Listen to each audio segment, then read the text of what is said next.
passionate about Cleveland sports. He's going in, touchdown! Browns, Indians, Cavs, the Big Ten, and more. Cleveland is a city of champions once again! Andy and Jarid, Cleveland and beyond. Swinging it line! To deep right! Here are your hosts, Andy Billman and Jarid Watson. Hello and welcome, Andy and Jarid, Cleveland and beyond. He's Andy Billman, I'm Jarid Watson, and Cleveland Browns. What are we looking for this weekend, this Sunday? Is it going to end up being a complete embarrassment on the field with the Browns starting up with a brand new head coach, of course, Greg Williams, former defensive coordinator for the team, and I guess, Andy, I'm looking for a place to start here, is the point. I feel like there's so many different... Do we start with Hugh Jackson on First Take this morning? Do we start with Greg Williams at the podium and all his job offers? Do we start with the offense? Are they in turmoil? Are they not? Do we start with how, of all the coaches to still be there, is our special teams coach still on this team? Andy, you lead this for me at this moment because I can go anywhere with it. Happy Friday. And yes, I will be happy to take charge of this. So I think the big thing to do first is close Hugh.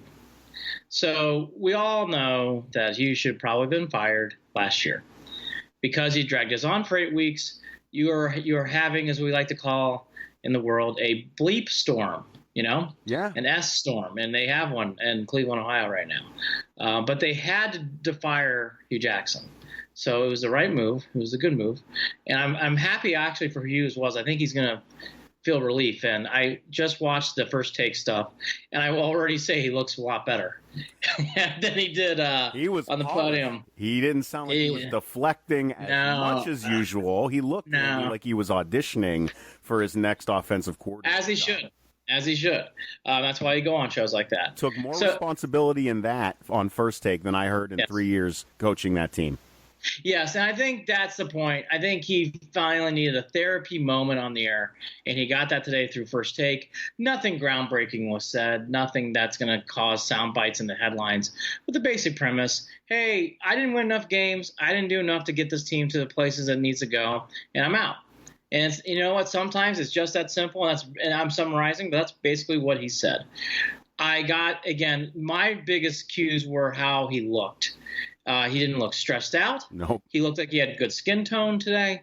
He just looked relieved. So for people who are debating the timing of this, I still think the timing of this was right.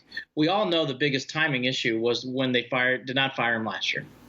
And that's how we got here. So let's talk about this then. One thing that did stand out to me is that he really stood by his that he feels that it's a mischaracterization to call it the infighting. What were the two words? What are the words that were used? Stephen A. said it a few times. I feel terrible that I forgot. But whatever it was, the rift between him and Todd Haley, he would not really go there and address those things that we all know were a problem. Yeah, and see, that's where I understand why he was doing that. He can't do that. You can't do that on First Take on a Friday when you got fired on Monday. Can't do it. And, I know people want to hear that. I know you and I would like to hear that. We may even be able to open up more than he would, but he can't do that. And the reason why is because he's on the fringe of being exiled from this community. When you have a 3-36 and 1 record, that's what happens. So he has to keep face right now, and he's got to play the political mindset. It's not the right, look, we don't need to put on our detective hats and get out our magnifying glass. They didn't like each other. It's pretty evident. I think you and I even thought that even before the firing on Monday. We talked about it in this podcast. So for what it's worth, I think Hugh Jackson admitting that, I understand why. He's got to do some political cleanup damage here. Right. And you can't get into that stuff.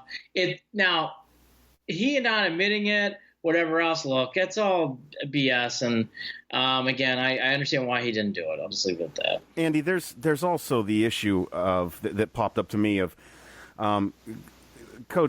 former head coach Hugh Jackson claiming that he was the one behind the Todd Haley hire, that it was all him, that it was his decision. And then, but then exactly, and then you turn around and I guess what I'm going to get to is I'm really at a point now where I don't know. This is another sign to me, the way that this has been handled and the way that Hugh kind of talked about it. Is Jimmy Haslam going to continue to interfere with the way that this team is run? It just because Hugh says he's the one who hired Todd Haley, but then Hugh can't address the offense himself when he wants to take back. He was hired for that whole jumbled up mess of a situation. Still, to me now, is leading back to Mr. Haslam and D. Haslam need to get their noses out of micromanaging and jumping rank in a sense, which I'm worried they're going to do over John Dorsey. Okay. There's a couple things here. Let's go back. I think we should close the book on Hugh and then get to the Haslams. Right. So to close the book on Hugh, he did hire Todd Haley. In fact, I bet you one time he had to sign off on that. Do I think he was the one who instigated or the one who brought those two together? Probably not. And more than likely, the more we've been hearing, the more I've been reading, it sounds like that Dorsey did that. So that's not really that surprising to hear. Do I think he had to give the official sign off? I do. Do I think he might have been swayed by Dorsey? Yeah, probably. So I think all that's accurate. I don't think that's inaccurate information. Is it the whole truth? No, it's not. And again, Hugh, those kind of answers to me are a little bit more fishy. Yeah. But again, he had to give a political. Again, I know why he's doing it. He's trying to do political cleanup damage because he has to stay relevant if he wants to get back into coaching, yep. And he has to clean up some of the stuff. So he did what he had to do. He had to get out there. The first round of answers that we went through, I don't really mind so much. The Todd Haley thing, I would have kept that really nipped and tucked in the bud. But again, he had to do political cleanup. That's why he gave the answers he did. Okay, so that's the end of Hugh Jackson. We all know he had to sign off on it. And by the way, I think he did sign off on it. Do I think he was swayed by someone like John Dorsey? Yes, I do. Yes, I do. So that's how I kind of leave Hugh Jackson. But you know what? It's neither here nor there. Getting back to your overall point, though, we're here about the Haslams. I think the Haslams are going to have to do some very good teeter-tottering here on what this next coach is going to be. My feeling, as I know majority of, so we're on the same page, Dorsey needs to be the one in charge and the one who executes this down the road. Okay? I do not have a problem with the Haslams sitting in on things. I do have a problem with the Haslams that they want to get really involved and start swaying decisions. That's where I get prickly, because owners will always have the right to sit in a room for a head coaching hire. Absolutely. I can't dispute that. What is going to be the question, are you going to have a corn ferry? Are you going to have multiple discussions and panels? That is what I hope they do not do. If they want to chat about it afterwards and get some feedback, I could understand that.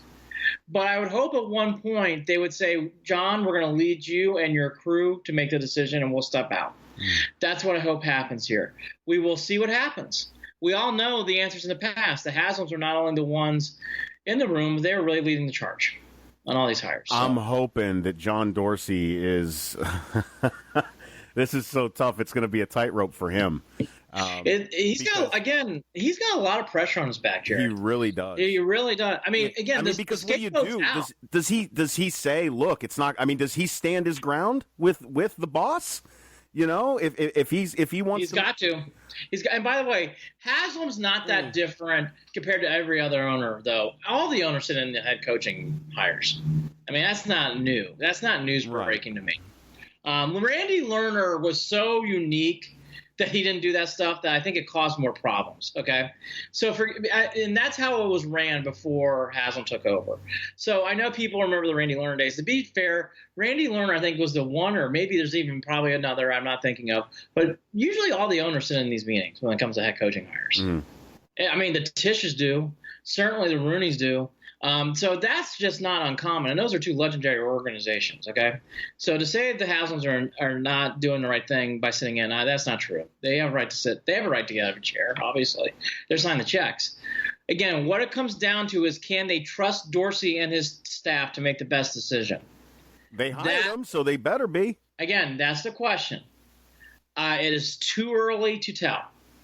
It is way too early to tell, and we're not going to know until we really get into the heart of the offseason, or probably to that week 17. I think that's the one we're going to know. what is going on with those that this move at this point in the season was a surprise for? How is this? Who was surprised by what? How is any of this a surprise? Okay. Well, I don't know. I don't understand the taken back. Again, we on this podcast had a very strong opinion even after the Ravens game. We felt he had to go because we foresaw. I thought this was coming after the Bucs game. The tone was set with Carlos Hyde trade. I thought that tone was set of we're planning for next year. And since that game, it's felt like that. Since that trade, it's felt like that. This is all of a plan for next year, which I think is the wrong move because it puts all the pressure on this draft in 19. But not getting too far ahead. Dorsey's got a lot of big strings to pull, and he's the guy pulling the strings. Now, when it comes to, let's get to people who are blindsided, whether it was Joe Platonio, whether it was Drew Stanton, they are saying, let's not misquote him. Drew Stanton said, quote, has anybody seen this before within a 2-hour period? Talking about, the surprising fires of not just Hugh Jackson, but Todd Haley as well. And the separate timeline for both of those. Correct. And then blindsided, I would say, Joe Platonio said, it's unfortunate. Anytime somebody you've been working with a few years gets fired, you never expect something like this to happen. It's adversity. And then he goes, how do you respond from it and all that other stuff. Okay, so the one thing I guess we can all say is something happened between Sunday night and Monday at 1 o'clock. We'll never know the true answers to what happened there. But for the Browns to do a press release at 10:30 saying Hugh Jackson's going to do his normal press conference, and then by 1 o'clock, or I think it was 2:30, it was officially announced he got fired, that's very odd. PR people hate doing that. So it's not like it's a PR stunt. For people who think PR people love putting out press releases that are incorrect, they hate that actually. No, because the whole job is giving the messages out. Right. So it's not a PR stunt. I heard that a little bit too. It's not a PR stunt. That was not done. I'll speak firsthand to this as somebody who worked the Air Force's version of this, public affairs. that is something that would throw, at least from my world that I came from public affairs in the military. When commanders pull that stuff on our public affairs officers, it's embarrassing, it's painful, it's awful, and you're the ones left to clean up the mess afterwards. Well, that's right. And refocus the messaging. Well, that's right. So what the Browns could be criticized for is how they handled the messaging from Sunday night to Monday 2:30, because the players certainly didn't get it. And that is not good. And that does go on Dorsey. But is that unusual in sports? No. Is it the right thing to do, though, in sports? No. The Browns mismanaged. Here's where they've messed up. They did not handle the message properly to the players, in my opinion. You should have sat down with them immediately after that meeting and said, here's what's going on, and then get it out there.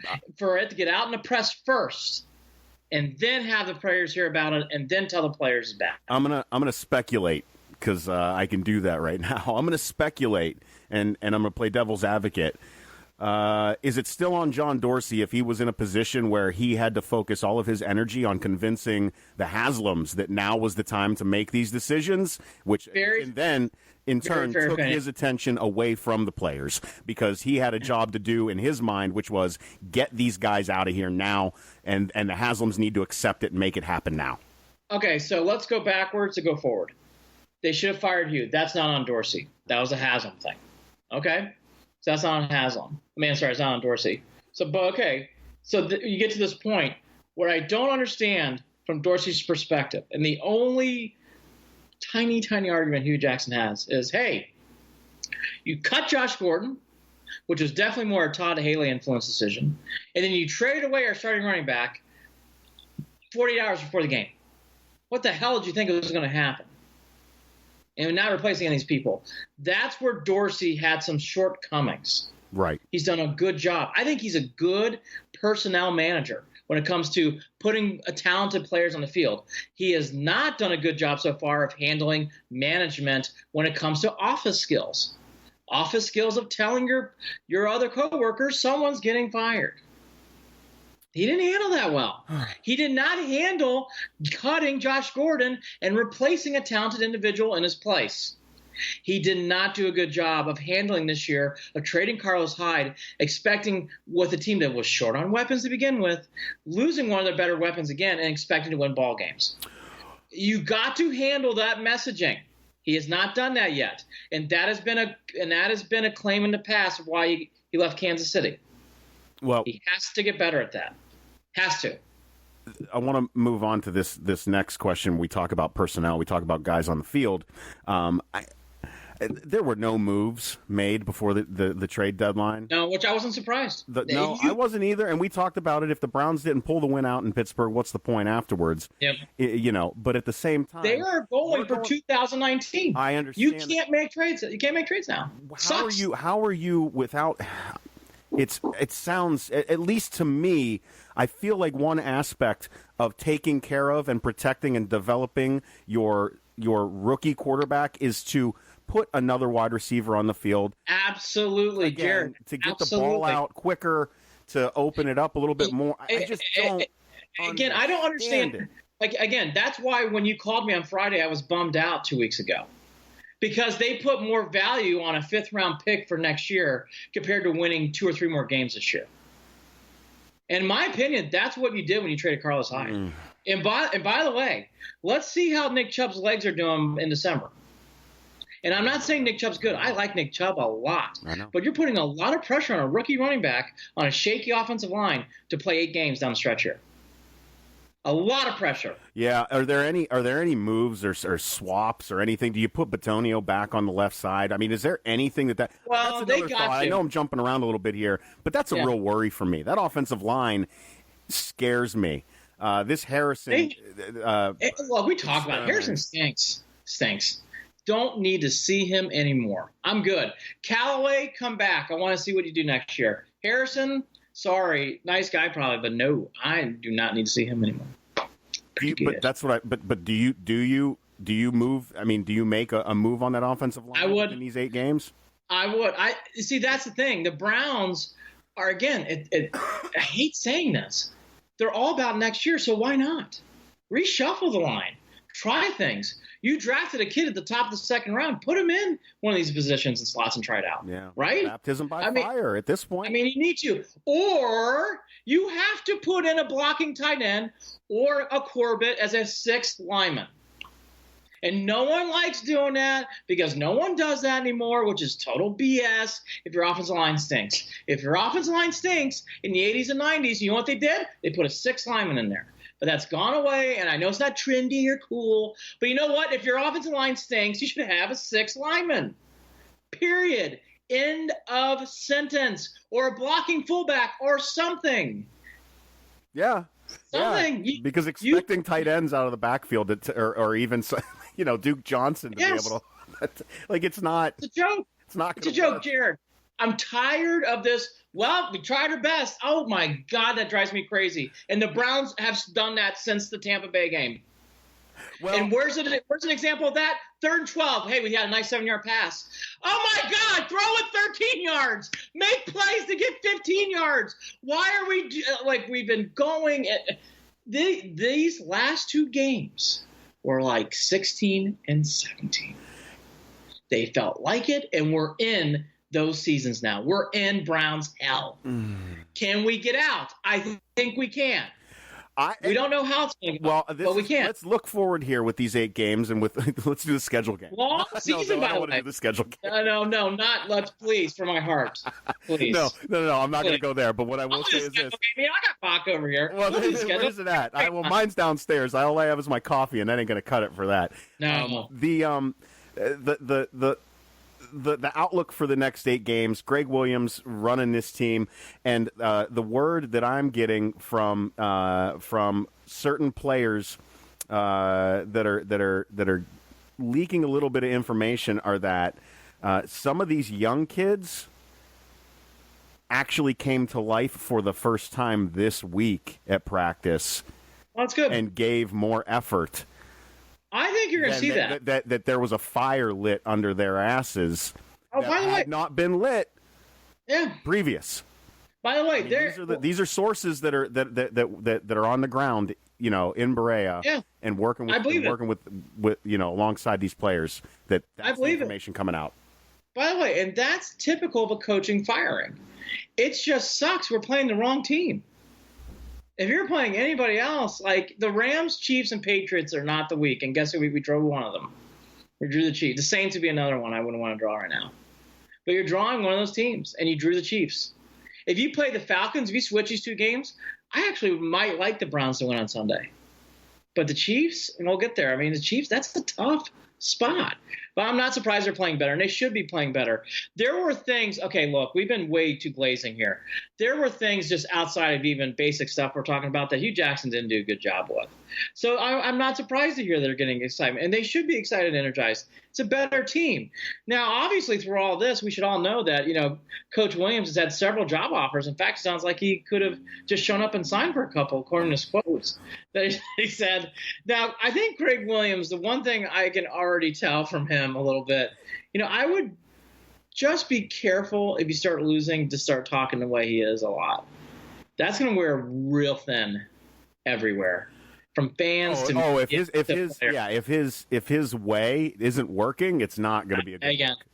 Yeah, if I were him, buyer beware, because it's not going to last long in this town. I'm not surprised to hear that, because again, the elephant in the room that I think too many people who I actually love and respect in the media, who I just don't agree with.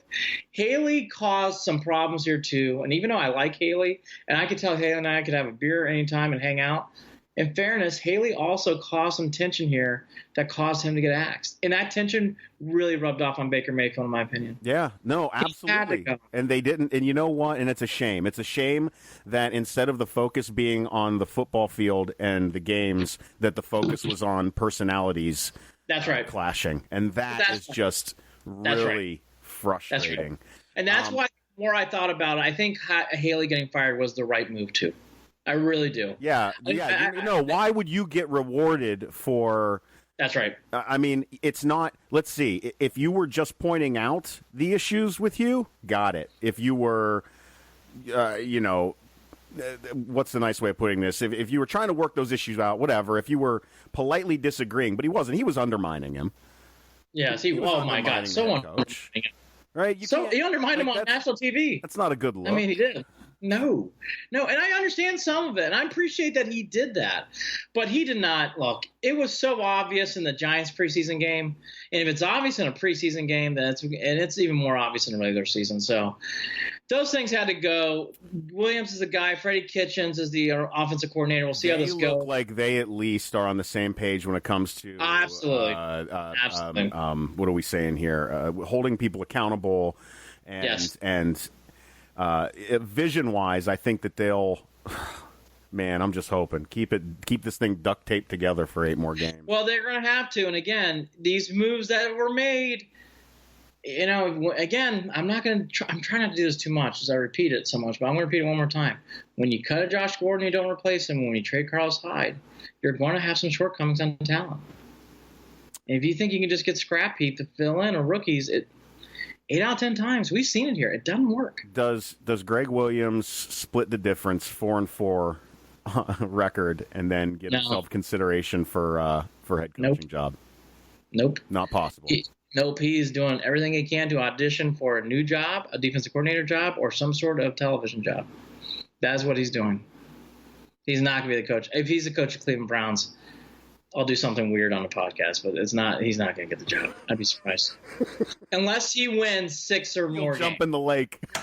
No, I don't jump in the lake. I'll drink a lot of water. No, I mean, look, I think, okay, to be fair, if Greg Williams wins 6 or more games, I think Greg Williams stays. I'm going to steal the thunder for Tony Grossi. Because I agree with him. He's got to win games. It's down to winning games right now. It really is. It really is. Yeah. This is down to winning games. It's simple as that. Injury report real fast. Yep. Higgins did practice on Thursday. It's not official. I don't think they'll give it a go until Sunday. But I get the vibe he's going to play on Sunday, which I think is good. So it sounds like Higgins is coming back. EJ Gates is huge. Oh, the wide receivers can use him badly. Yeah. EJ Gaines, unless something drastic changes, he's definitely playing on Sunday. He's out of protocol. He's been quoted a lot this week about playing a Hill, so he's in there. Schobert's a no-go. Randall did not practice this week, so I think he's likely out again. And I think Tretter's not going to play. So I don't think he looked right against the Steelers last week. So he's got a high ankle sprain. So they'll say questionable for him, but I just don't know if you can trot him out there. He did not look well, and he didn't do a terrible job either. But I don't know. I just don't know how much longer you can go with Tretter if he really is banged up like this. Back to Schobert. What are we looking at with him? I think after the bye week. I really do. And by the way, I would not rush Schobert back. No. You need to make sure he gets healthy. Don't rush him back at this point. Why would you? Don't rush anybody back. That's my point. Don't rush anybody back. But now you've got a head coach and an offensive coordinator who don't like guys sitting on their injuries. I know. Well, the only guy I agree with is Higgins. We need wide receiver help. So Higgins coming back is a big deal. Huge deal, considering how we thought of this podcast on that. So, I don't know. Before we go on to our grade cards, right. Is there anything else you want to touch on? Because I'll tell you, we hit a lot of it on Monday. A lot of it was foaming in the mouth this week through other media sources and whatever else. I think it's been pretty much tagged. But I think, how this week has landed is I think Hugh had to go. I understand the Haley firing. I'm not anti that. I love Haley, but he didn't handle the situation right either. So they're both gone. That's just the natural thing to do in a business. Dorsey's communication with this between the team has been poor so far. We hope it improves. I think he has to do – I think we all agree. We hope he is the one who – yes, the Haslams are going to be in the room, but we hope he's the one who pulls the trigger, who leads the charge. It's not a group effort with the Haslams. And we'll have to see how that goes. And in the meantime, I think Williams is going to be a very chatty Cathy. I think he's going to be out there a lot talking, and that's going to be good for you and I and for other people. But if they don't win, I don't know how much this act's going to be, received well. I don't think anyone's expecting them to win Sunday at home. No way. But here's the question: is it going to look? And I think it will be, just because of the type of team Kansas City is. Okay. I think it's going to look possibly worse than that Pittsburgh and that Chargers game. I mean, it has a possibility to get away fast, and then it's going to be a real wake-up call for Greg Williams and Freddie Kitchens. I don't know. I mean, if that's how it goes, then this thing can spiral for the 7 games following. Yeah. I mean, well, I'll pause to give the predictions at the end of this, but I think the bigger thing here for Greg Williams, and he's not going to want to hear this, but it's true, is the maturation of Baker Mayfield. That is a huge part of this job right now, because I think Baker slid. I don't think he played great against the Ravens. I thought he played okay. He didn't play well against the Chargers. He didn't play well against the Bucs. I thought he played okay against the Bucs. I shouldn't say he didn't play well. He played okay. He did not play well against the Steelers at all. And that final drive doesn't count because the Steelers aren't really trying. Well, all you have to look no further than the 49ers-Raiders game. Yeah. Boy, John Gruden, not fun right now. Look at the other side of the ball. How the 49ers with, they march out that young kid at quarterback who goes and gets them a win. Yep. So that should have been such an easy win for the Browns. Well, they had the wrong coach. See how bad Hugh Jackson is. But Hugh Jackson was that bad, Jared. He was that bad. How much does that say? I did it at any given Sunday. I gotcha. But still, come on. He's bad. They should have never lost that game, and that might be more egregious than how they played against Pittsburgh and against the Chargers. Yeah, and by the way, in fairness in that game, Greg Williams' defense had a terrible day. That was one of the rare days they played awful. I mean, the defense just got torn to shreds. Yep. Let's give some report cards.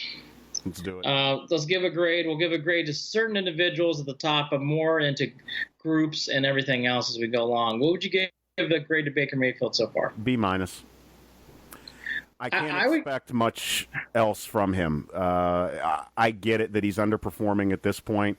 Yep. I think that it's even in his head that he just wants to survive. Yep. And he knows he's not going to get the help that he was hoping he was going to get.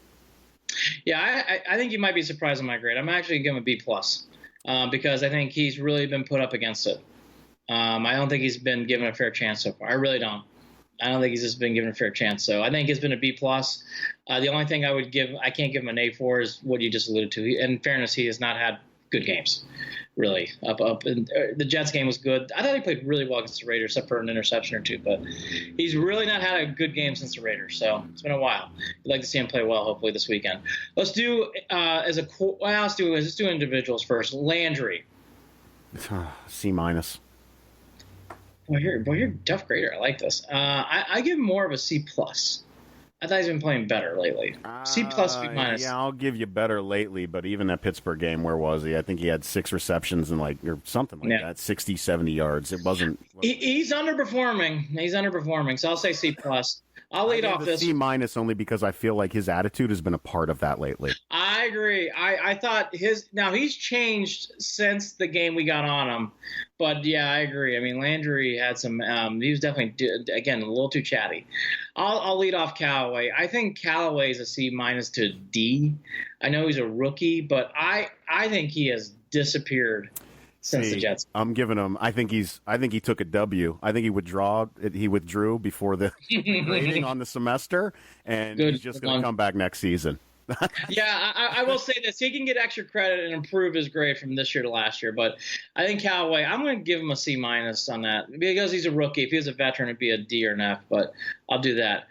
I'll do Higgins as well. I think Higgins is a solid B. Yeah. But because he's been unhealthy, I'll say a B minus, and that's tough. But in football, you need to be healthy, so I'll say a B minus because of his health. I was going to say a B plus because of expectations, and I thought that he's exceeded them. And injury, yes. If he can stay healthy the rest of the season, that'll carry into next year. No, I agree. I'm not going to give him any lower than B minus, but a solid B if you were healthy. The wide receivers as a whole, I mean, it's hard not to give them very much because you see the potential. See, it's again like we said about Callaway. I see the potential for long term. For this year, it's a D. Overall, absolutely, because that's between the offensive line and the wide receivers. What is it D? What are you doing for Baker Mayfield? A lot of drops. A lot of drop passes. They do run. Yeah, they do. I mean, they run hard. There's just no really breakaway athletic ability. They're not finding open spots in the field. No. Last year's group and the year before were both Fs. So I've seen Fs. This is a D. And I'll tell you, it's almost a D minus because to your point, there's been some underperforming. But I'll say a D because, again, I've seen F. F was last year, and they're not that. So they're definitely better, but they're not a whole much more than a great better. Wide receivers. I feel like maybe these wide receivers aren't focusing on taking advantage of the middle of the field a little bit more with the way that the defense is not allowed to hit anymore. I think is that a part of them not getting open? I don't know. I think the wide receivers need a serious evaluation again from this staff, and that is obviously Mr. Dorsey. I think the wide receivers, they have potential. Like, I see potential. I didn't see potential at all last year, meaning I could see this group improving. Like, Riley can improve. Like, sure, I'm not naive. But if I'm being honest, like, this group's been underwhelming. Maybe this goes back to the fact that, like I said, those players that, are unnamed, talking about how some of the young kids are coming to life a little bit more now. Maybe this will see. Maybe this is it. Maybe this is what we're talking about here. Well, we'll see. We'll go back to our grades at the end of the year, and we'll see. But right now, that's kind of what I see it as. I mean, but all right. I'll let you lead off this one. What do you think of the running back situation? I can't really fault the running game at all. I think that their decreased grade will come from offensive line. There's some times where I think Chubb tries to do a little bit too much in the backfield with his feet early on as opposed to just hitting it. But that's something that over time will change. I'm going to go with a B minus to a C, but that's not. It's like the kid who works his ass off to get that C. Yeah, they earned it, and that's this kind of C. It's not a markdown C. This is you worked your ass off to get your C. Yeah, I think it's a solid B. I think management deserves a C minus. But I think running backs deserves a B because when Hyde was here, he was good. You got a good third down back in Duke Johnson who comes out of the backfield, and Chubb's a good player. I think the running backs are actually, again, I think you're running back short now, but I mean, that's for next year. Yeah. But I do like the running backs overall. I mean, that's the one position where I wouldn't draft a running back. Like, I'd actually try to get someone. Again, you know my feelings about Carlos Hyde. I don't understand that. All right, tight ends. Non-existent at times. We'll shuffle 3 out onto the field. That's at times, especially with the issues we've had at wide receiver. David Njoku has his drop problems, but his potential, I guess a C-, an underwhelming C-. Maybe a D+. Yeah, see, I'm going to be harsh on this one. I think it's an F. I think these tight ends are all awful. I mean, how much can you really expect out of a tight end during a game? There's only a few really great elite ones in the league, right? But in this league, tight ends can do a lot, and the Browns could really use a tight end.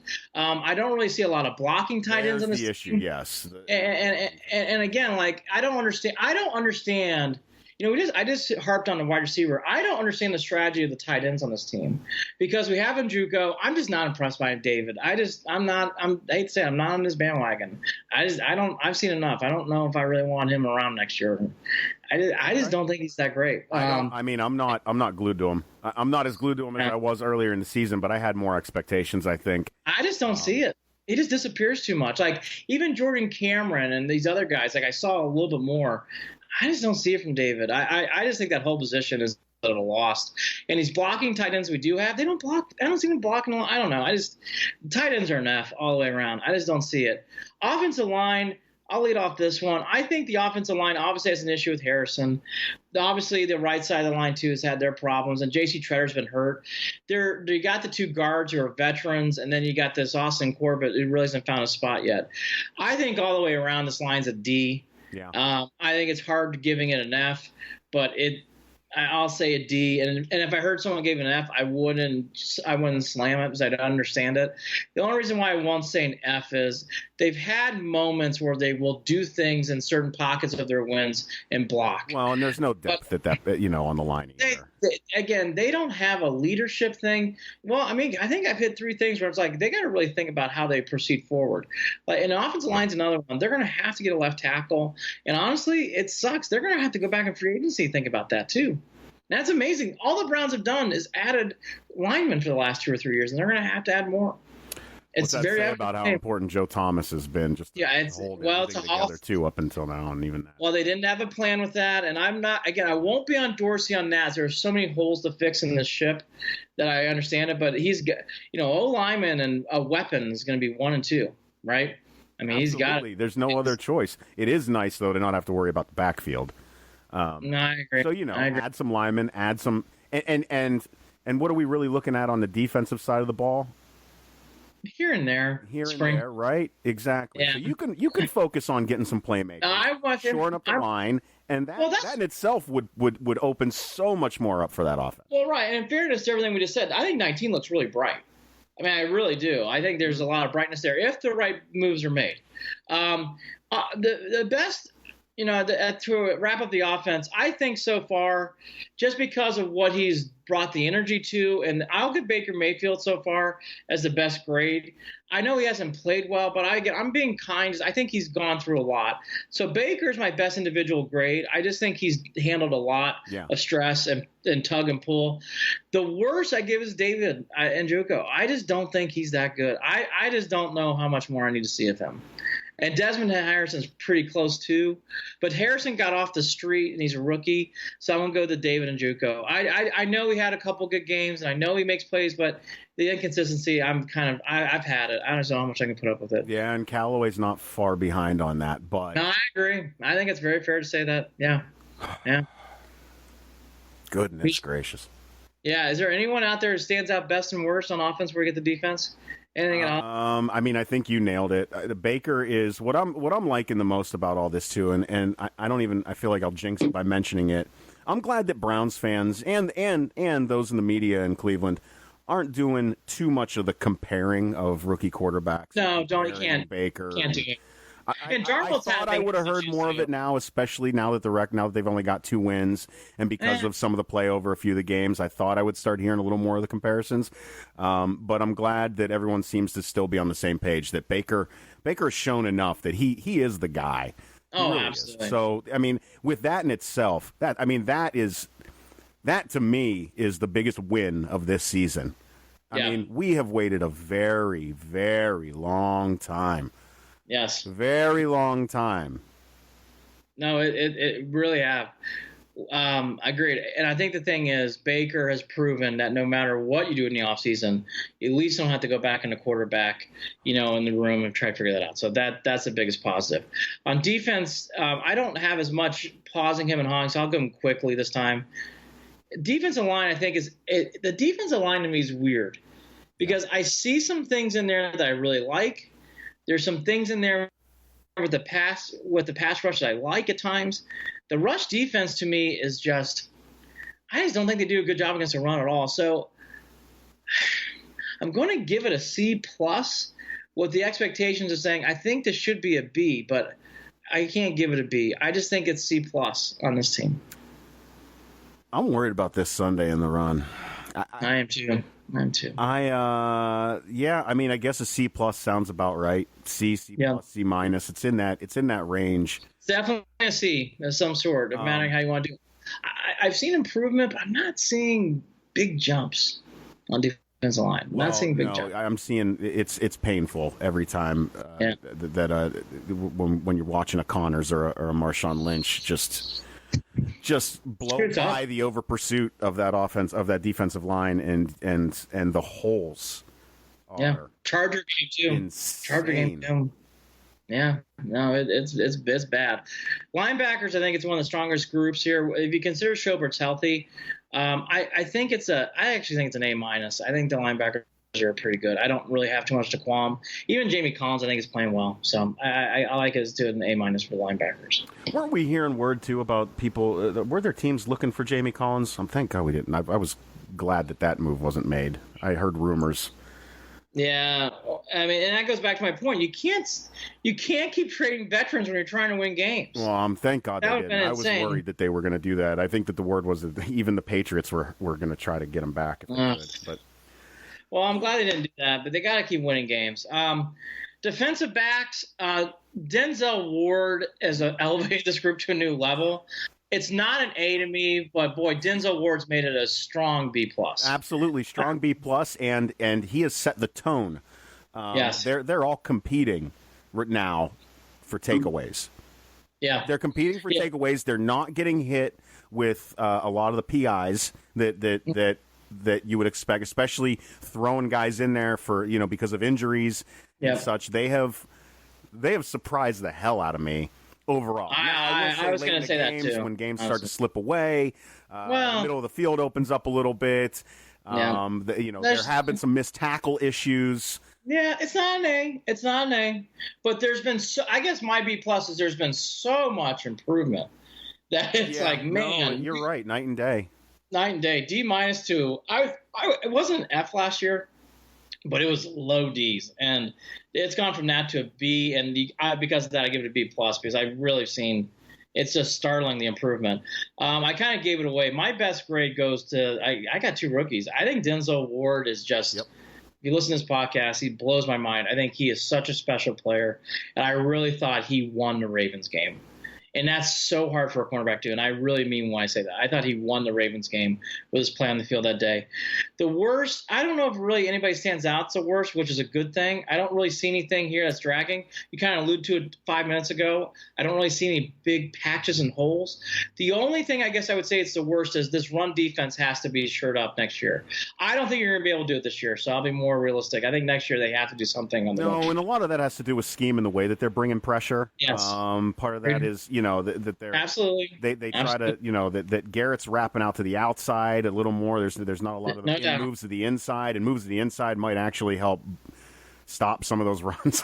Well, no, but they're getting exposed now. To it. I mean, the Chargers really exposed it, I thought, So I thought the Raiders I thought earlier this year the run could have been more played by teams, but the Chargers caught on to it, and the Buccaneers don't run, but boy, the Steelers, the Chargers, the Raiders ran the ball down our throat, and we just never really slowed it down in any of those 4 games. Really didn't. Yeah, running the ball against the Browns is an easy way to wear them down, to avoid the turnovers, and to win the game. Yeah, they're going to have to figure out better ways to do that. Let's go to a good, easy grade for us, which is not a positive one. Look, special teams is an F, right? I mean, there's no way you can give this anything else. It's an F minus. I mean, 0.0 from Animal House. How's that kicker still on the team? Kicker, tackling, penalties, Peppers fumbling, Callaway looking lost. Just a disaster. There's nothing else to say. Like, I don't want to go back down that wheel. It's all awful. Special teams is so bad. It's bad. Bad. F. It's lost us games.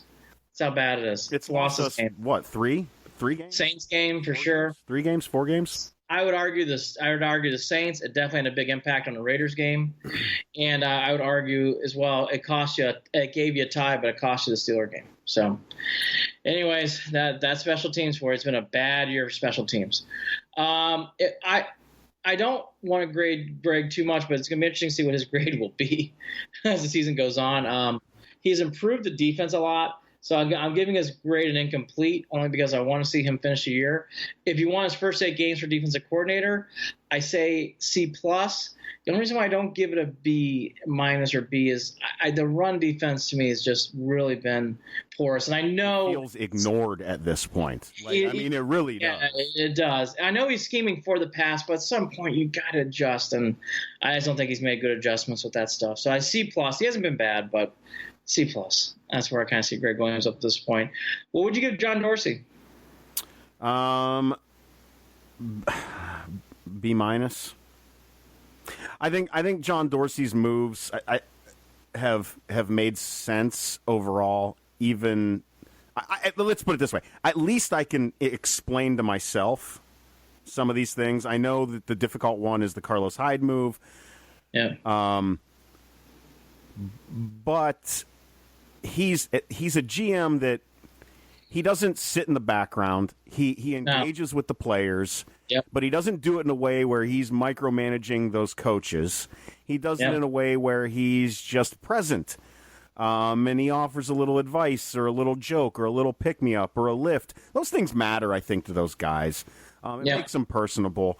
At the same time, though, if that's the way he is, he needs to translate that into his management skills, into his management style, in regard to, like we had talked about earlier, the team knowing what's going on with these coaches when it's time. Got to handle messaging with all of that. I mean, that's where, I mean, it's not like John doesn't know how to do it. He does. Yep. And he's good at it. He's good at relating it with these people. He's good at relating with these guys. I agree. I give it a B for Dorsey. With this thing of you have to improve your messaging internally in-house. I have no idea why you threw away the 2018 season, but you did. And that because of that, it can't go higher than this. But your drafting and your team of how you're doing skill sets is very strong. And it's very clear. And you have a plan and you're executing it. So I don't think it's a B minus. I understand too. I would not go lower than a B minus. I give him a B. But I think, those 3 things are big asterisks to me. Head coach hire, which is / development of Baker Mayfield, weapons and things on offense, and messaging internally. How you do as a manager in an office setting. Not on the field, in an office setting. He's got to improve on that. I've heard that's been a big downfall in his. Quickly for the Haslams, they get an incomplete because they hired a coach who should have never been here. So you can even give him an incomplete or an F. I'll be kind and give him an incomplete. I'll give him an incomplete until this is it. This is it for me. Andy, if they don't get this right after this season with coach, if they don't let John Dorsey handle this the way that it needs to be handled. Granted, let's assume that John Dorsey's gonna handle it the way that it needs. I mean, that's an assumption itself. But I'm done with. Respectfully, Haslam family. I understand. Get it taken care of. Don't micromanage. Do it the right way. Yep. Let John handle this. Sit in on it. Learn from it. Be a part of it. But keep your damn fingers out of it when it comes to football decisions. Yeah, that's why I give them an incomplete. If they don't do it, Andy, I can't deal with them being the owners of it. That's where my hope will be gone. By the way, I'm not on that train yet, but I understand that train. I think this is starting to hit me this morning. The more that I think about how there was something, and again, this is just my perception, there was something about Jimmy Haslam looking like it was a struggle for him to not be the only one at that podium that day.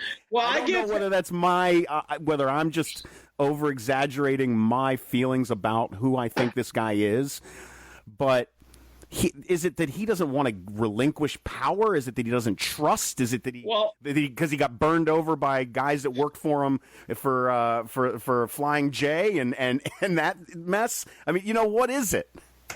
I think Haslam had to be up there. Great, I really do. Absolutely. I'm talking about his appearance, though.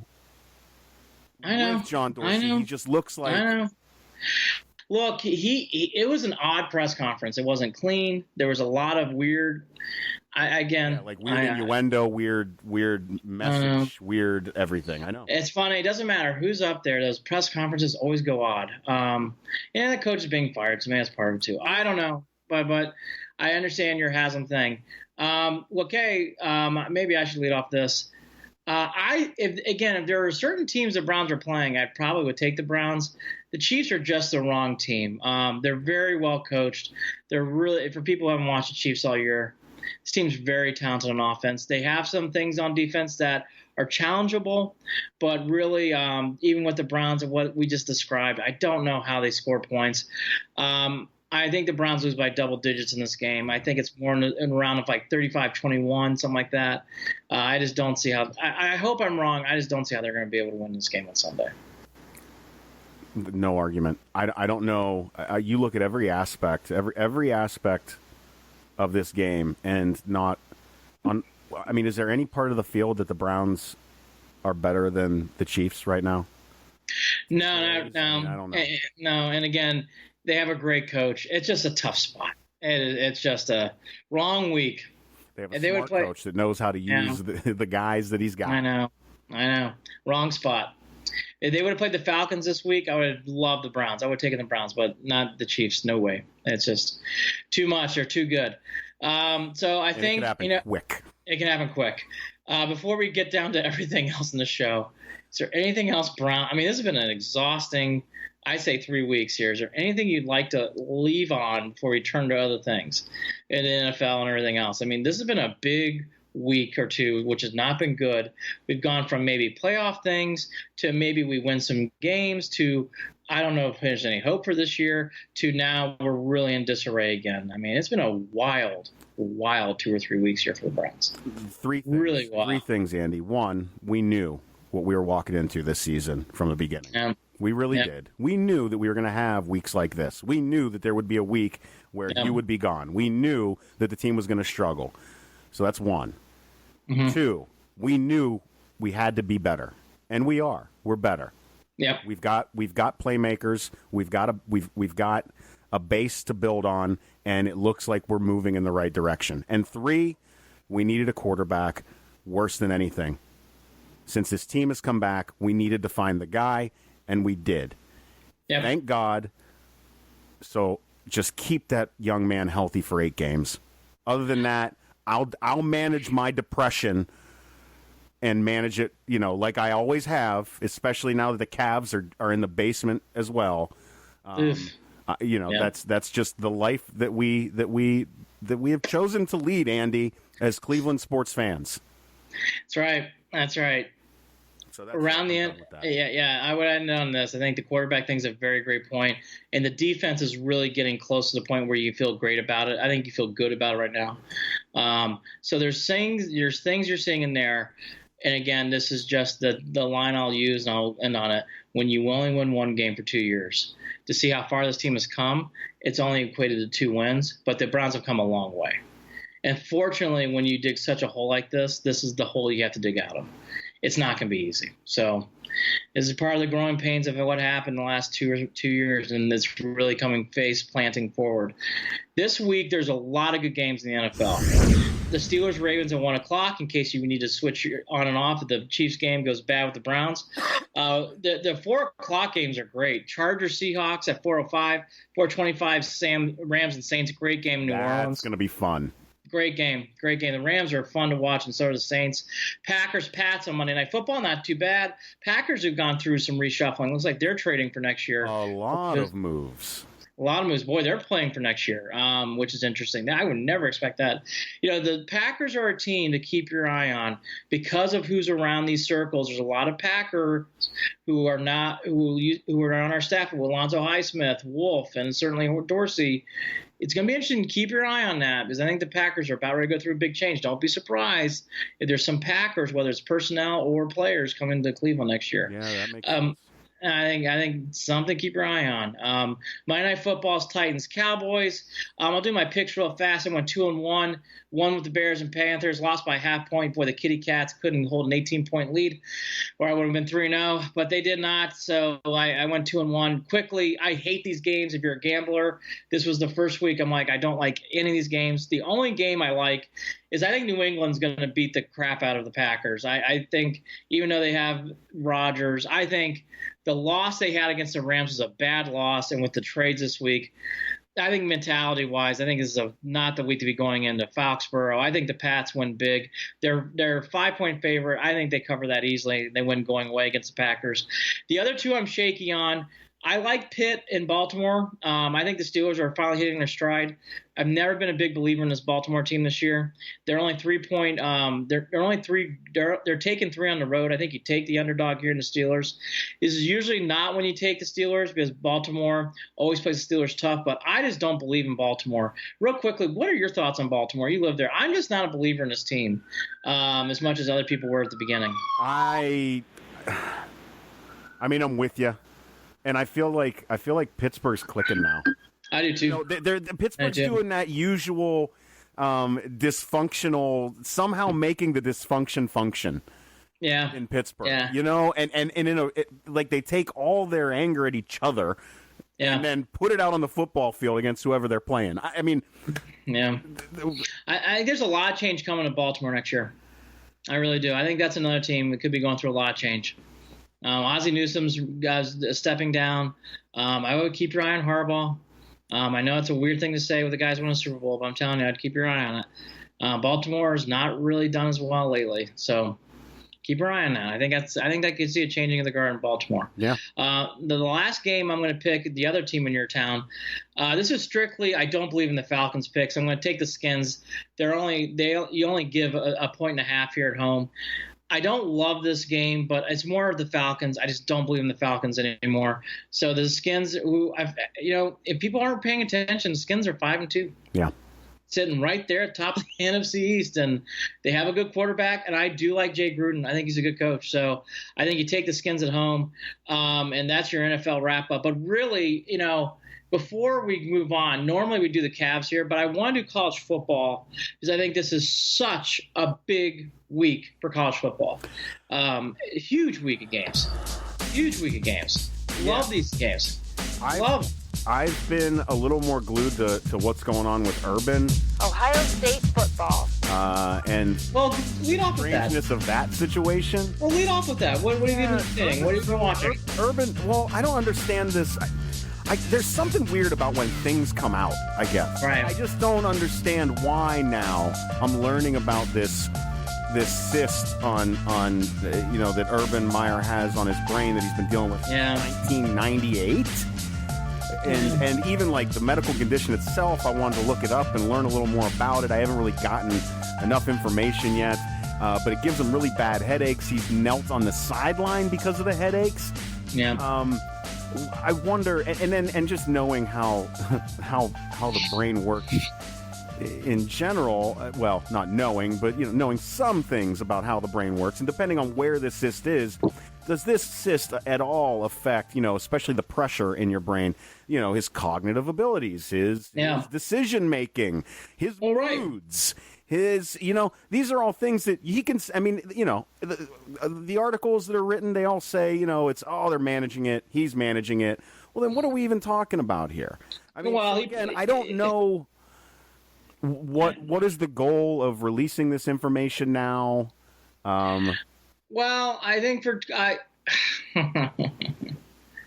how should I put this? I want to be careful. Building some empathy for a guy who's hard to empathize with at this point in time. Sympathy card. And that is not to take away from what he is dealing with. That is not. Again, it's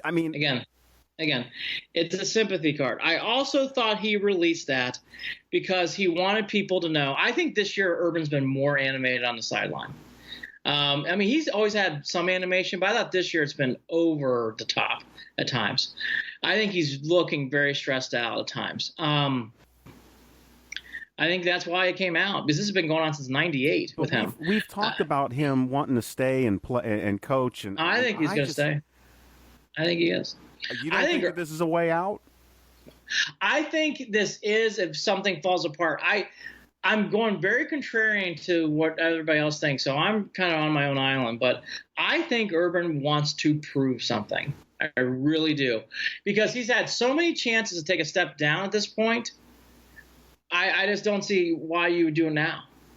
Like, you might as well keep going now. I mean, I think he's looking for more sympathy and looking for ways to sponge his energy to go forward. And again, I think we alluded to this. November is the month when he's either at Florida or Ohio State where his teams really start marching forward strong. And I just have learned that, and that's why I pause, because I think Ohio State will do the same thing. I just do. That's what it's like. It gets a little chillier in the fall. Well, that's usually when Urban Meyer's teams really start playing forward. It's just usually what happens. I think Ohio State's going to play well. I think they're going to blow out Nebraska, and I think it'll be business as usual. Maybe I'm just too naive. Maybe I'm not thinking about it enough, but I just think Ohio State, that loss, really finally settled down all self-created for all the bad and poor decisions they've been making when it comes to handling their staff. And now they're gotten to a point where they had a perfect time for a bye week. You release this information to try to get some sympathy back for people to understand this stuff. That's my guess. I have no idea. I'm just hypotheticaling here, everything. But with that said, I think Ohio State comes out firing. I really do. I think they play hard. I think they'll play well. And I would not be surprised if they are a pain in the butt for people to beat down the stretch. I don't know. I think maybe this coming week because of the time off, yes, and going up against a Nebraska team that they should handle easily. Yep. Right, got it. But I don't know how that's going to hold up, because I think that defense is what it is. No, I'm not disagreeing. I am really not holding my breath when it comes to watching that defense keep those big plays from happening, especially against ranked teams towards the end of the season. Well, yeah, Michigan State, obviously. So we'll see. It's been an interesting week. It's never dull in Columbus this year. No, I'm never this pessimistic. I honest to God, Andy, I can't remember the last time I've been this pessimistic about an Ohio State Buckeyes football team. Maybe after a few years of trestle ball and playing that whole small ball and advantage of where you're at on the field. That got a little wearing for me over the years. But besides that, I mean, pessimistic. This is as pessimistic as I've ever been for a Buckeyes team. Well, I'm a neutral party here. I don't pull for Ohio State. I just think some of this has been really improperly so, actually.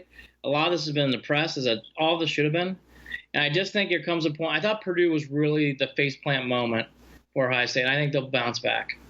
But everything you're saying about the defense, everything you've been saying is all fair. I mean, it's all. And by the way, there's not a lot of people in my corner, so I'm going off on a limb here. But that's what I feel. I mean, really, Andy, can Ohio State beat an Alabama? Can they beat a Clemson? Can they beat an LSU? Can they beat a Notre Dame? Can they beat Michigan? Can they beat Georgia? Can they beat any of those teams? They can beat Michigan, maybe, but because Michigan might be a pretender. Yeah, I was going to say Michigan. I mean, we know that. Michigan, Georgia, Notre Dame, yeah. I think Georgia, they can. Maybe. I don't know about Notre Dame. I don't even know about Georgia. I think they could. I think the teams they can't beat are the top three. LSU, Clemson, Alabama. I don't know about that. That's tough. Alabama especially. No way. Nope. Not this, now that's where I'm not naive. Not this year. Nope. Mm-mm. Yeah. Not college football. Not this year. Speaking of my Irish, and I am a huge Irish fan along with being a huge Purdue fan. And by the way, for everybody out there, there's a huge game going on in West Lafayette. The Iowa Hawkeyes come to town. But I'm not going to break this down in that broadcast. In fact, I will break down Notre Dame Northwestern. That is a huge game. And I'm nervous about this game because I think this game has a lot of pressure on it. I hate games like this because this is the game where you look at the teams and it's not hard. Notre Dame's better talented. They have a better quarterback. They have the staff. They have the team. They should win this game. But I've learned over the years, as we all have, Northwestern's one of those teams where Fitzgerald's a very good coach. He maximizes talent, and they do a great job of controlling tempo in the game. It feels like at times you're playing Northwestern's on the field the entire game sometimes, especially when you're losing. And this is one of these games for Notre Dame, which I saw last week. They played sloppy. They beat Navy. They really did a nice job with that. But there was some sloppiness. If they're sloppy against Northwestern, they will not win this game. Turnovers on the field. They had a couple last week. Putting the ball on the carpet, not doing the little things. That's what Northwestern feeds off on. And they will hit them harder than Navy did. So this is a very nerve-wracking game. I think the Irish squeak this out. But, boy, if I'm being truthful, this game I think comes right down the wire. I would never bet against the Irish, but if I were a gambler and I were neutral, I would take Northwestern. So that's Notre Dame. Tough game. Just be ready for that. Like a tough podcast, tough game. It's a tough game here. So we'll see what happens. The ways of the intranet. Playing its Googles and its, everything else. Fast, I've been on here forever. Big game. Hey, look, if you're a college football fan, please watch Alabama LSU. I will actually talk about it next week on Mondays. That's a wonderful game, a big historical game. You have to watch games like that if you are a lover of sports. The other games are West Virginia, Texas at 3:30 on Fox. CBS has a great game, too, at 3:30, Georgia and Kentucky. The winner of that game more than likely goes to the SEC championship game. And Penn State and Michigan at 3:45. All these are great. It's a great college football weekend. If you love sports, you have to watch it. If LSU can't pull off the upset against Alabama, are they out of the picture at this point? Isn't that such a bummer that a team that good, that's how it breaks. That'll be their third loss, correct? It will be. And the reason why I say they're out is because Georgia and Kentucky are more likely going into that game with one loss after their game, right? So Georgia, if they win, they're going to get the upper hand in this. It's hard. It's not fair. Georgia doesn't have. I don't think Georgia should be in that conversation. Well, they're going to be if they keep winning. Yeah. They're going to be if they keep winning. So, and again, they have to keep winning too. So, if I had to, just in case you're curious, as I've been on LSU all year, I think again, like Northwestern, I think LSU Alabama comes right down the wire. I don't like the fact, if you're an Alabama fan, that Alabama hasn't played anybody all year. They really haven't, so they haven't been tested. I think they get hit in the mouth of this game. I wouldn't be surprised if they were down at halftime. I just think, though, Alabama's too good. I just think they win in a squeaker. Wouldn't be surprised if it's tied going to overtime. But I like Alabama in a close game. I think the line's way too high. I just think it's like 14, 15 points. Is it really that much? I didn't. Nah. Oh. What does Vegas know in this situation? I don't know. I was surprised about the Northwestern line. I was surprised about the Alabama LSU line. Surprised. Jumping back over to that Penn State-Michigan game, and I know I bring up Michigan a lot of times in the Big Ten. These guys are ranked, and they turn out to be pretenders. Michigan actually, to be honest, they do look solid this season. This is something we haven't seen and that Harbaugh's needed over the past few years, and it finally looks like they put something together. I have a feeling that, especially with the way that Penn State has played at times, and knowing how important some of the poor coaching decisions have come into play for Penn State, I think Michigan absolutely trounces Penn State this weekend. Yeah, I wouldn't be surprised either. Michigan has been really locked, and these two teams have really carried each other. Notre Dame and Michigan have played that game so well at the beginning of the year to help themselves. Even with Michigan losing that game, seeing Notre Dame keep winning has helped them, and vice versa. And that's what's not happened to Ohio State. TCU is 3-5. That has not helped out Ohio State at all. And then that stinks. And, that's the thing about these playoffs. Like, if you have a game like that, it looks like a good game on paper, nothing wrong with scheduling TCU. But TCU's been bad this year. Yeah. That's really hurt Ohio State. Really has. And Does that's Ohio State if Ohio State wins out, where do they end up? 5 or 6. They're out of the picture. I would think right now it's going to be Clemson. I mean, it would take a lot of other teams have to fall. A lot of the teams. I mean, have to really fall. Yeah. It's going to take a lot. It's going to take a lot. Ohio State, it's just one of those years where that Purdue loss was very damning. And their big non-conference win against TCU doesn't look as good. And the Big Ten's down. It's not good. Avoiding that. And in my opinion, I don't want them in that conversation because it would just be an embarrassment at the end of the day, possibly. It's really weird. The Michigan loss to Notre Dame is actually a better win than for Ohio State over TCU. That's how this is playing out right now. Isn't that weird? That's how it's playing out. Yeah, but I mean, again, that's that's how much the season changes from the first couple of weeks to now when we get down to the grind. It's amazing. That's how it's played out right now. And if you're being fair, Michigan's a better team. But again, I will say this with reserved judgment. I've seen Ohio State and other teams with their admire Florida. November is the month they always turn it on. And until I don't see that, I feel they're going to do it again. Yeah. We will see. It'll be interesting. And I'll tell you, I hope I'm wrong. I think the Irish will be an absolute dogfight to win that game in Ryan Field. I think it's going to take everything they have to win that game in Evanston. Everything they have. I think they're going to be ready for that game. I think they're going to be really fired up. And Fitzgerald can coach. Well, tough spot. Fun. Oh, it'll be fun for everybody else. It won't be fun for me, but it'll be tough. It's a tough spot. All right. Cleveland Cavaliers. Quickly to the Cavs. Ugh. They won a game on Tuesday. Ugh. Yay, hallelujah. By the way, that should not be undermined. You don't want to keep losing. That was a big win for that organization, for that team. Yeah. Here's the 3 things I want to hit on. I don't know how much I want to break it down. I didn't watch the game on Thursday. I know you did. I watched the game on Tuesday. Here are the 3 things that I'm observing going into the weekend, and I'll try to watch a little bit on Saturday night. I'll probably watch Saturday night a little bit, as I'll have it on. Number 1, the Larry Drew situation continues to be very strange. The more I read into it, the more I'm on.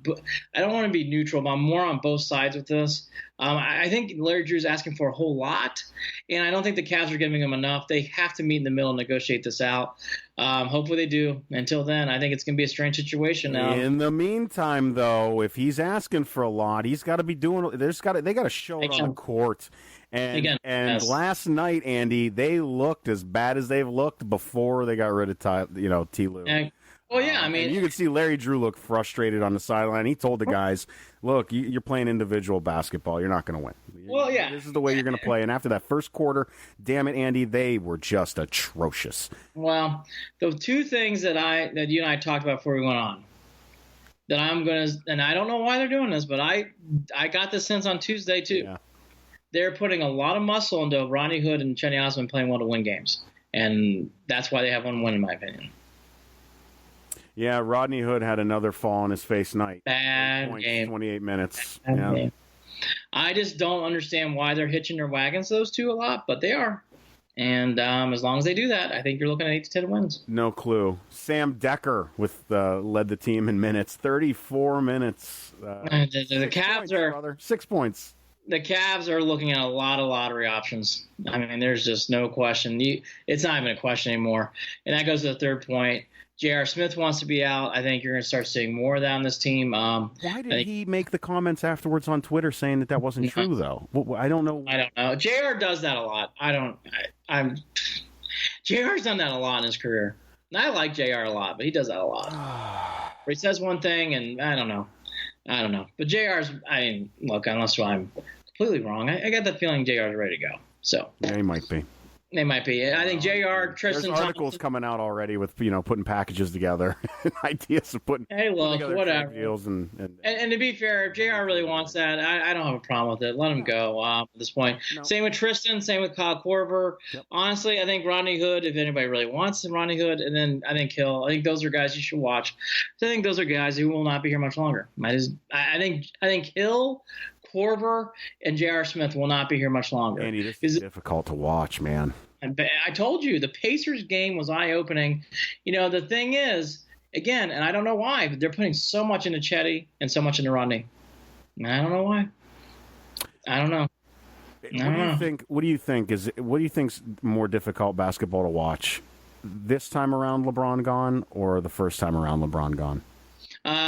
This time around is much easier. Because the first time around, I saw so many things where I knew if they had LeBron that they'd be winning games.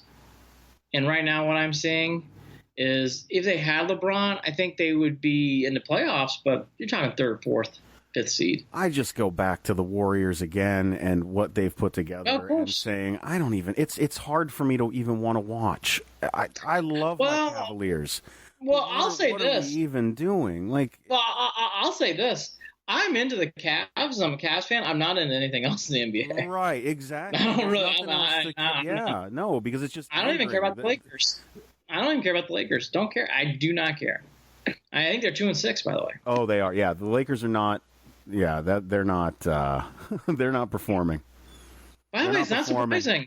But again, that's the thing. It's like I'm not surprised. We kind of talked about it here. Like they kind of walked into what they're doing. Now the 3-5, they got to win. Who'd they beat the other night? As I know, the Mavericks. They came back and beat the Mavericks. So they got that win. But I mean, again, back to the Cavs. I don't want to talk about the Lakers. Yeah. I don't like the Lakers, and I never. So I'm not wasting. Stupid too. This stupid. It's a. Well, the team name is stupid. It's meant for Minnesota. Whatever. People don't know. They were Minneapolis Lakers, and they became the Los Angeles Lakers. And like the Utah Jazz, they just held on to that name for no apparent reason. No reason. Yeah. It made sense.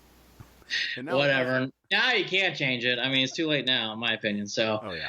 All right. All that said, I mean, the thing for the Cavs is how. I mean. I'm going to be watching a lot of Chetty Osman, a lot of Rodney Hood. That's my opinion. They're going through those two a lot. I like Sexton. I like Larry Nance. I like Clarkson, but those are 4th, 5th, 6th, 7th options on your teams. They're not 1, 2s, and 3s. And I guess my last note is we need Kevin Love to get back badly. The Cavs are really missing Kevin Love. And but he might need surgery. It might be weeks to months. Yeah, he might end up having surgery on that toe. Yeah. And if he feels like that's what he needs to do, I'm not going to blame him for doing it. Then you're talking All-Star game. Which is fine, because what else are we doing? I don't know. I will keep watching. I will say, if there are people out there like, how can you keep watching this? I'm not disagreeing. This is sympathetic watching because I need to watch it, but it's not good. Did you see Brian Windhorst put out a story about an hour ago, too? What was his latest story? Former coach Jim Boylan. He was an assistant coach, filed a lawsuit Thursday against the team alleging age discrimination after his option wasn't picked up for this season because he's 63 years old. It's just, that's not good. No. It's not a good sign. Now. And I'm seeing the story now here, too. I mean, the Cavs are they and what's miffed about all this? They got the All-Star game. They got some things going on there that you do like, but these kind of stories, the play on the floor is pretty bad. The Cavs are going to have. I mean, the Indians' spring training will be here just like that, folks. I'm telling you, it'll be just like here, and we'll be talking about the Indians winning the Central, and it'll be great. But boy, until then, I mean. The Cavs are a bad team. The Browns are going to probably lose some more games with hope to come. Yeah, this is going to be a depressing podcast. But it's going to be rough. And, boy, if Notre Dame loses, I'm going to be really in a bad mood. But, look, I mean, that's what you're looking at. I think that's what you're looking at. But, again, from the Cavs' perspective, Chetty and Rodney Hood are driving this team, and that's why their record is what their record is, in my opinion. I don't think either player is very good. And that's what you're going to get. I've heard people say complimentary things about Chetty Osman. I'm not seeing it. I'm going to keep watching. Maybe I'll change my mind, but so far, I'm not that impressed. No, why? Why should you? Why should you? And I think what's being lost in all this too is who's teaching Colin Sexton? Who's developing that kid? It's a mess. It's a mess. Who's showing that kid the ropes? Who's he learning from? Is he learning from Rodney Hood? Kobe Altman. Is he learning from J.R. Smith? From Kobe Altman? I don't know. Okay. Lean times, when we talk about the Browns, I'll show you lean. This is lean times in Cleveland Cavs land. Lean times. Yeah. They haven't even gone to the West Coast yet. I don't even want to talk about it. We're going to end on that note. I will not be staying up for those games when it comes to the West Coast. They play in March this year. Martin signed with the Indians. That's a good thing. I thought the World Series stunk outside of games 3 and 4. I thought 3 was a great historical game that lasted way too long. I thought game 4 was a very good game. That was the one game I really got into in the World Series. The Dodgers were up, and then the Red Sox came back. Another championship for Boston. And then, for what it's worth, the offseason is starting to come out now. Hopefully we get some more stories. But it's good to see Martin is now healthy enough to the point. Yes, thank you. You know what? I'm glad you brought that up. I needed something to be happy about. And that's nice. Cleveland Indians. That helps big time with the outfield if he comes back healthy. Huge. They need if he's the guy that they hoped he was. I would still bring back Brantley. But that's the issue. It doesn't look like they're going to pick up the $17 million on that. And, we talk about latest things. This will be a good thing to end on because Buster only just posted a story right as we're doing our podcast. And it sounds like the Indians will listen to trade offers on their veteran players this winter as they face the sort of difficult choices that small market teams must address. The Indians will hold Lindor and Jose, of course, but they've indicated to the industry. Oh, this is interesting. Remember we talked about trades? Yeah. Kluber, Carrasco, Gomes, Perez, and Encarnacion and Kipnis are all players that are possible for trades. No Bauer, so they're going to keep Bauer. I would have expected Kipnis, although I don't really know what they're going to get. The Kluber thing has been something that's kind of gained steam over the past couple of weeks. But we talked about it. You can't keep going along with Bauer and Kluber and think you're going to win a championship. You just can't do it. No. I mean, I think you're going to have to make a decision there, one way or the other. I like how they threw in Roberto Perez. I mean, I don't know how that guy's getting traded at this point. I like Roberto. He's a very nice guy, but he didn't play well at all last year. I'll tell you, Jan Gomes being traded with Sting. He's a good player. Corey Kluber and Jan Gomes with Sting. Edwin Encarnacion would be sad, but I get it. Carlos Carrasco would sting too. That's a really good contract. Those are stinging trades. They made even those trades. They'll be interesting to watch. Yeah, and again, I don't understand this whole. There's that league. It's not even just the Indians. Somehow Bauer, as much of a butthead as he can be on social media, sometimes has he endeared himself to the league itself in a way. I mean, he's showing up in the off season on all the shows, doing his thing in regard to Major League Baseball. He inserts himself into any of the discussions on spin rates or what other teams are doing, what other players are doing. I just don't get the appeal, I guess. Like, I'm over him. That's the harshest I'll get. I'm more neutral in that. Not over him, but Bauer. If Bauer becomes the guy, that puts a lot of pressure on him. I don't know that he's Mr. Pressure Guy. And I agree. I think Mr. Talk about being the pressure guy. I think that's except for one game against the Yankees in ALDS. I agree with you. Cut his hand again. I mean, people forget he cut his hand against the Blue Jays. It might have cost the Indians a World Series. Sorry. It's true. I understand the Bauer things. I'm very indifferent about him. But they're not mentioning Bauer in this article at all. So maybe we'll talk about that more next week because that'll take us off kilter. We've been on here long enough. But, it's interesting. That's interesting that they're thinking about Kluber and Carrasco and Gomes. Those are startling names. Not surprised about Edwin. Not surprised about Kipnis. But, boy, Gomes would hurt. That would hurt. He really played well towards the end of the year. That would hurt. I'd hate to see Jan go. That'd be tough. Boy, well, I tried to end on a positive. I ended on a negative. Ugh, look at me. Not your fault. That's breaking stories. Exactly. Well, let's end it on this then. I'll end it on this because I laughed as soon as it popped up. Tom Withers, Associated Press reporter for Cleveland Sports Teams here. Great guy, by the way. Great guy. I like Tom a lot. He just tweeted, just me, but if I won 3 of 40 games, I might chill for a minute. Yeah. As soon as I read it, I wanted to laugh out loud. Yeah. Oh, ridiculous. All right. Political cleanup. Things to again very quickly. Hopefully they give the Chiefs a good game and play well. I think they will play hard. I think the Chiefs are the wrong opponent this week. Yeah. The Cavs, if you like Rodney Hood, you like Chetty Osman, you're going to like the Cavs a lot because they're relying on those two to win a lot of games. They lice won a game. Everything else is kind of a dismantling in Cavalier land. The Indians are being rumored to make some trades, which I thought was going to happen. And I think that's going to happen. So you got to keep your ear to the ground on that, whether it's Buster Olney or other people at Fox Sports, whoever you want to pay attention to. The Indians are going to be rumored for a lot of things here in the next couple weeks.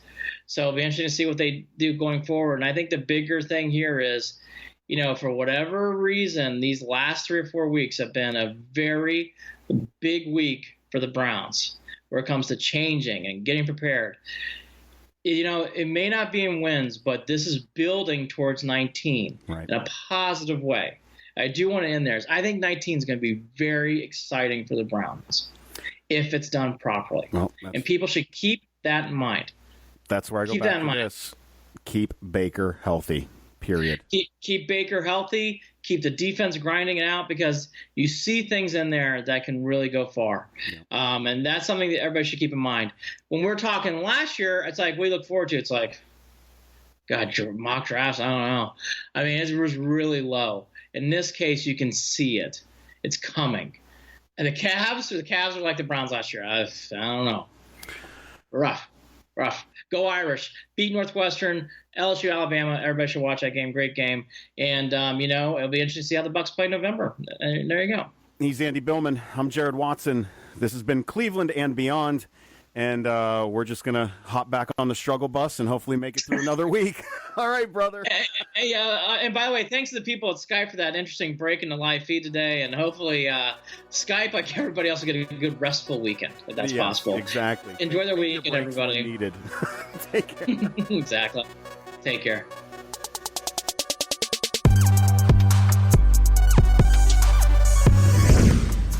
Hey, don't forget to follow Andy and Jared Cleveland and Beyond on Facebook at facebook.com/Cleveland and Beyond and on Twitter at CLE and Beyond. That's at CLE and Beyond on Twitter.